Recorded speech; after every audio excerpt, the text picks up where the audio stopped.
Bonjour mes frères et sœurs, que la paix et la grâce de Dieu vous soient abondamment multipliées de la part de Dieu notre Père et du Seigneur Jésus-Christ par le Saint-Esprit à tous les frères et sœurs qui vont m'écouter et même tous ceux qui m'écouteront, quel que soit le lieu où ils se trouvent.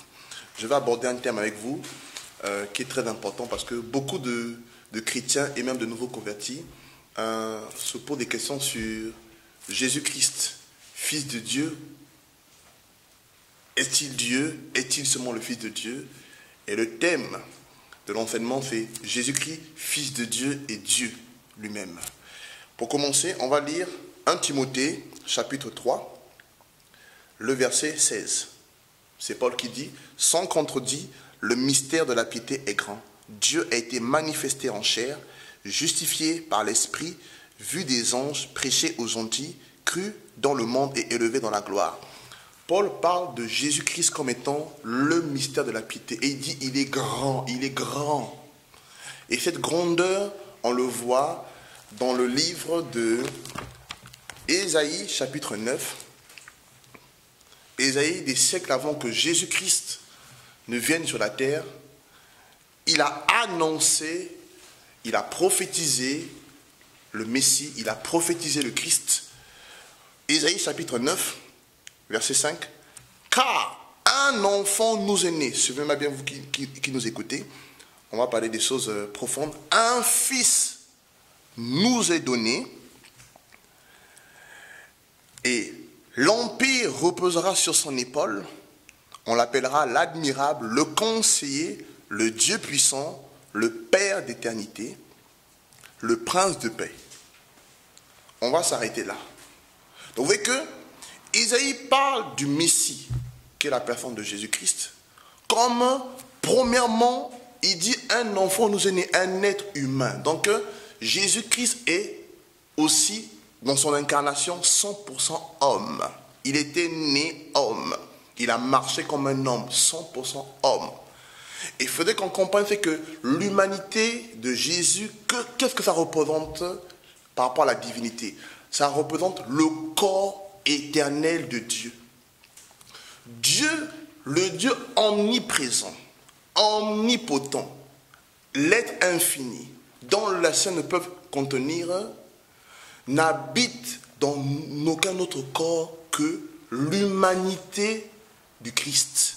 Le corps humain de Jésus-Christ, c'est le corps, la demeure éternelle du Créateur. Ça a été dans l'incarnation et pour toujours. Donc, Dieu n'habite dans aucun autre corps que le corps de Jésus.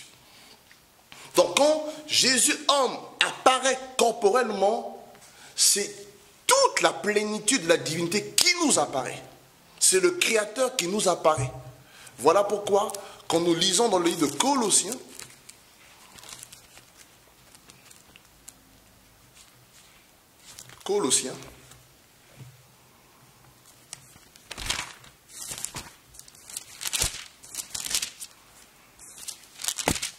chapitre 2,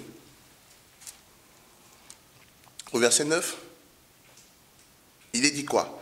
Car en lui habite corporellement toute la plénitude de la divinité. Donc, l'humanité de Jésus est le corps du Dieu créateur. Dieu a un corps. Et son corps, c'est le corps du Christ. Et voilà pourquoi, quand nous lisons dans Éphésiens chapitre 4, lorsque Paul parle de l'unité de la foi, de l'unicité en Dieu, on va lire Éphésiens chapitre 4, à partir du verset 4. Il y a un seul corps. Dieu n'a pas deux corps, il n'a pas trois, il n'a qu'un seul corps. Donc l'humanité de Jésus est le corps du Créateur. Voilà pourquoi, que ce soit dans l'avenir, le corps céleste du Christ est le corps du Créateur. Dieu n'habite dans aucun autre corps que celui, le corps humain que Christ a eu dans sa naissance, dans son incarnation, lorsqu'il est né, lorsqu'il a vécu pendant les 33 ans sur terre, sa résurrection, son élévation, et même dans la gloire, le corps du Christ est le corps unique du Créateur. Et voilà pourquoi dans Zacharie, on va prendre aussi, pour confirmer ça, Zacharie chapitre 14, à partir du verset 1. Voici le jour de Yahweh, suivez-moi bien, arrive, et tes dépouilles seront partagées au milieu de toi. Jérusalem, je rassemblerai toutes les nations à Jérusalem pour qu'elles fussent dans la guerre. La ville sera prise, les maisons seront pillées, les femmes seront violées, et la moitié de la ville ira en captivité, mais le reste du peuple ne sera pas retranché de la ville. Au verset 3, Yahweh sortira et il combattra ces nations. On sait que Yahweh c'est Dieu, le Créateur Tout-Puissant. Et comme il a combattu au jour de la bataille, ses pieds, donc ses pieds se poseront en ce jour-là sur la montagne des Oliviers. Et on sait que c'est Jésus qui descendra sur la montagne des Oliviers. Parce que quand les anges ont laissé les disciples après l'ascension du Christ, lorsqu'il est rentré dans la gloire, ils ont dit quoi? Le même Jésus que vous avez vu monter, c'est de la même manière qu'il reviendra sur la montagne des Oliviers. Donc, Zacharie présente Yahweh comme celui qui va descendre sur la montagne. Et la Bible déclare ses pieds. Donc, le corps, l'humanité de Christ est le corps éternel du Créateur. Premièrement. Et voilà pourquoi, toujours dans Ésaïe, ça c'est la première révélation de la personne de Jésus, liée à la divinité, c'est que le corps humain de Christ est le corps éternel du Créateur. Donc repartons dans Ésaïe, chapitre 9. Ensuite, un fils nous est donné. Donc le même Jésus, qui homme est le corps éternel du Créateur. Donc la théophanie, donc la théophanie veut dire Dieu sous forme. Donc la théophanie éternelle de Dieu, c'est l'humanité de Jésus. Donc quand Jésus apparaît, c'est la révélation du Créateur. Voilà pourquoi lorsque Philippe lui a posé la question en disant, Jésus, montre-nous le Père, cela nous suffira. Qu'est-ce que Jésus a dit à Philippe? Il y a si longtemps que je suis avec vous, tu ne m'as pas connu, Philippe? Tu ne m'as pas connu? En me disant, montre-nous le Père. Il me dit, qui m'a vu a vu le Père. Et voilà pourquoi Jésus, bien qu'il est homme, mais il est aussi à la fois, selon Ésaïe, un fils donné. La Bible est claire. Dieu a tant aimé le monde qu'il a donné son fils.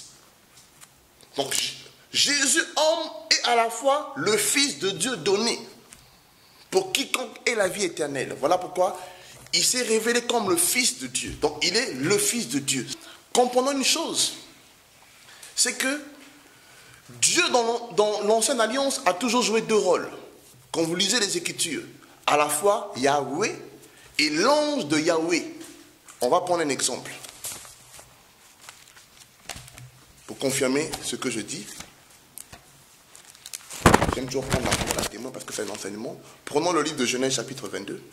Lorsque Dieu parle depuis le ciel à Abraham, lorsque Abraham présente le sacrifice, pour comprendre que déjà dans l'ancienne alliance, Dieu jouait deux rôles.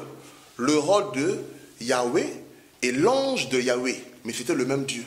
Alors pourquoi trouvons-nous étonnant que dans la nouvelle alliance, Dieu aussi est à la fois Dieu et fils de Dieu? Si dans l'Ancien Testament, il était déjà Yahweh et l'ange de Yahweh, pourquoi dans la nouvelle alliance ne serait-il pas à la fois Dieu et fils de Dieu? Donc voilà déjà pour comprendre ces deux révélations de Dieu. On va lire dans le livre de Genèse chapitre 22.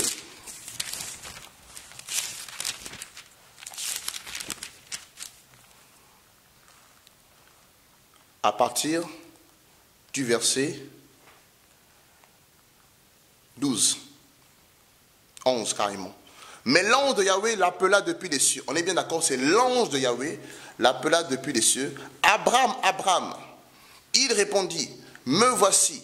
L'ange lui dit, ne porte pas ta main sur l'enfant et ne lui fais rien, car maintenant je sais que tu crains Dieu et parce que tu ne m'as pas refusé ton fils, ton unique. Au verset 15, l'ange de Yahweh appela des cieux Abraham pour la seconde fois et dit, je jure par moi-même, parole de Yahweh, parce que tu ne m'as pas refusé ton fils unique et que tu as fait cela, je te bénirai, je multiplierai ta postérité comme les étoiles du ciel et comme le sable qui est sur le bord de la mer, et ta postérité possédera les portes de ses ennemis. Et toutes les nations de la terre seront bénies en ta postérité. Suivez-moi bien. Là, la Bible présente l'ange de Yahweh. Il jure par lui-même. Il dit parole de Yahweh. Parce que tu ne m'as pas refusé ton fils. On sait que l'adoration revient à Dieu seul. L'adoration n'est pas présentée pour un ange. Sinon, ça devient de l'idolâtrie. Or, Isaac était l'offrande d'adoration. Il dit parce que tu ne m'as pas refusé ton offrande. Donc, l'ange de Yahweh joue le rôle. Il se personnifie comme étant Dieu Yahweh lui-même. Et pour confirmer ça, l'auteur aux Hébreux qui avait bien connaissance des Écritures, lorsqu'il reprend la même citation dans Hébreux chapitre 6, à partir du verset 13. Car lorsque Dieu fit la promesse à Abraham, ne pouvant jurer par plus grand que lui, il jura par lui-même. L'auteur aux Hébreux dit donc que l'ange de Yahweh qui a parlé à Abraham, cela, l'auteur aux Hébreux, c'est Dieu lui-même qui avait parlé à Abraham. Il dit, or, dans les écrits de Genèse, il est précisé, l'ange de Yahweh jura par lui-même. Or là, l'auteur aux Hébreux dit, Dieu ne pouvant jurer par plus grand que lui-même. Donc, selon la parole, l'ange de Yahweh, il n'y a pas plus grand que lui. Donc, il est la personne de Dieu. Donc, on voit que Dieu a toujours joué deux rôles. Yahweh et l'ange de l'Éternel. Voilà pourquoi, dans la Nouvelle Alliance, Dieu se révèle comme étant le Fils de Dieu. On est bien d'accord. Dieu a tant aimé le monde qu'il a donné son Fils. Donc, Jésus-Christ est bien le Fils de Dieu. Ça, on ne peut pas en discuter. C'est clair, c'est écrit. Revenons toujours dans Ésaïe. Jésus, qui est à la fois l'homme, à la fois le Fils de Dieu donné, il est dit de lui, la souveraineté reposera sur son épaule. Donc il est à la fois le Seigneur. Voilà pourquoi Paul dit que le mystère, il est grand. Jésus, il est à la fois l'homme qui est né de Marie, la Vierge. Il est à la fois le Fils de Dieu donné pour le salut de quiconque, mort à la croix, ressuscité, élevé dans la gloire et qui reviendra. Il est à la fois le Seigneur. Pourquoi Jésus est le Seigneur? Prenons 1 Corinthiens. Chapitre 12.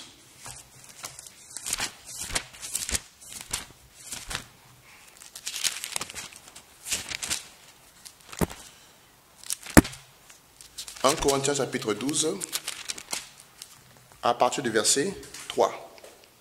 C'est pourquoi je vous fais savoir que personne, s'il parle par l'Esprit de Dieu, ne dit Jésus est anathème. Et personne ne peut dire Jésus est le Seigneur, si ce n'est pas l'Esprit. Pas un Seigneur, le Seigneur. Or, Éphésiens, chapitre 4, on revient toujours par rapport à l'unité de la foi.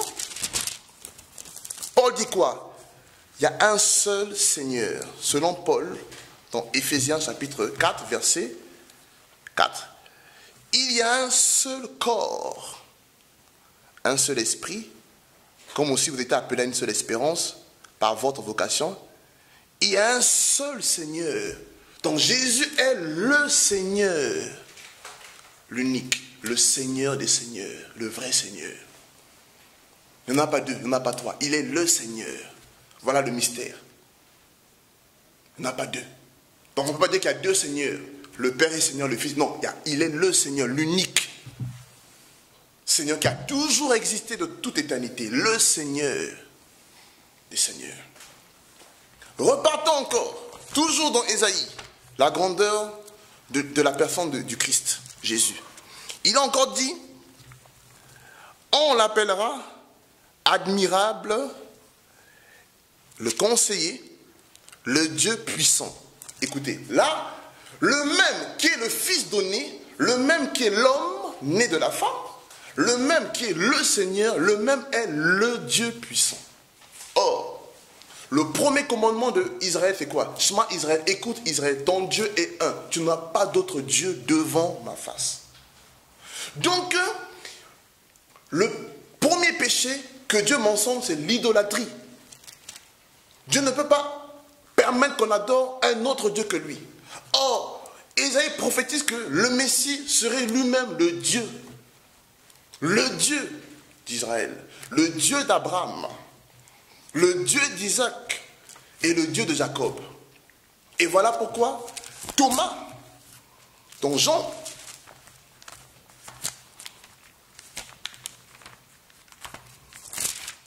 chapitre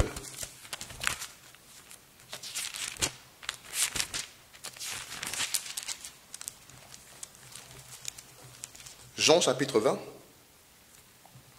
lorsque, après sa résurrection, Jésus apparaît pour la deuxième fois aux 11, verset 27, puis il dit à Thomas, mets ton doigt ici et regarde mes mains. Avance aussi ta main et mets-la dans mon côté et ne sois pas incrédule mais fidèle, mais crois. Et Thomas répondit et lui dit, mon Seigneur, parce que Thomas avait compris qu'après cette révélation de Jésus, qu'il était le Seigneur d'Israël, mon Seigneur, le seul. Et il précise, et mon Dieu. Donc, pas seulement le Fils de Dieu, mais Dieu lui-même. Donc Jésus est à la fois le Fils de Dieu et Dieu.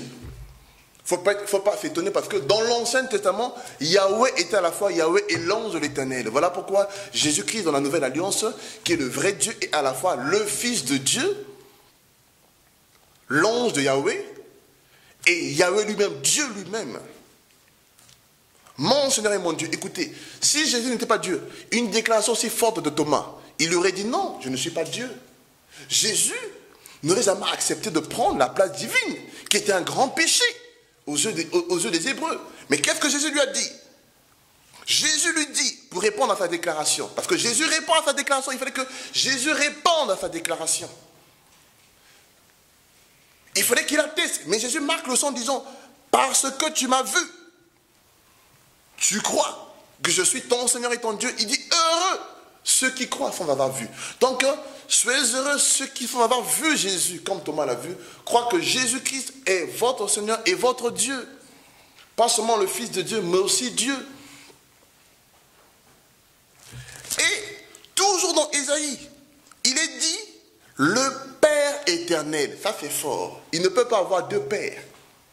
Ésaïe dit que ce même Jésus, voilà pourquoi Paul dit que le mystère est grand, Dieu est multidimension. Homme pour être le corps éternel, son humanité est le corps éternel du Créateur qu'il est lui-même, parce que Dieu est esprit. Donc en tant qu'esprit, il avait besoin d'un corps pour être révélé. Donc le corps de Christ, l'humanité, est le corps éternel du Créateur. Il n'y a pas d'autre corps. Il y a un seul corps. Il n'y a pas deux. Un seul corps pour Dieu, le corps de Christ. Il est à la fois le Fils qui a été donné pour le salut et qui reviendra.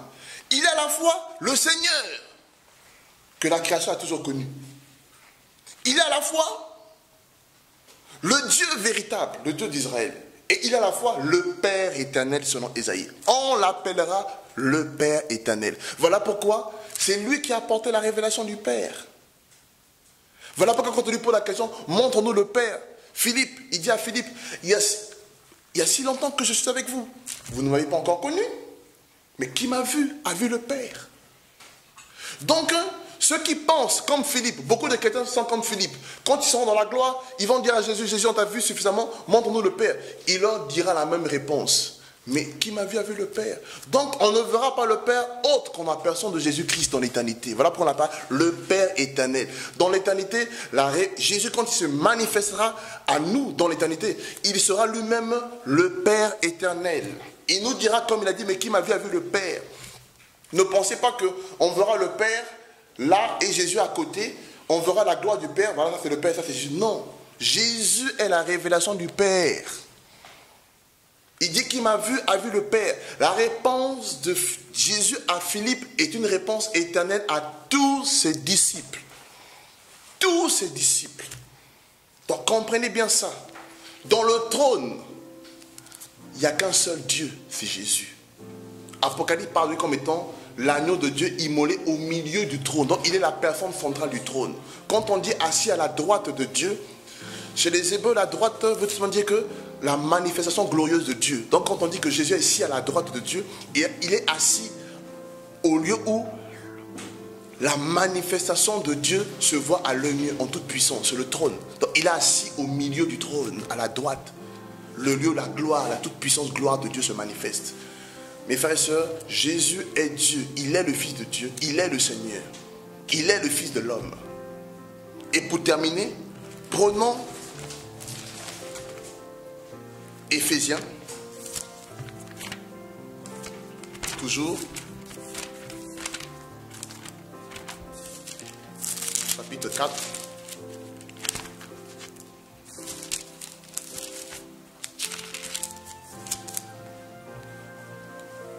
Toujours les propos de Paul.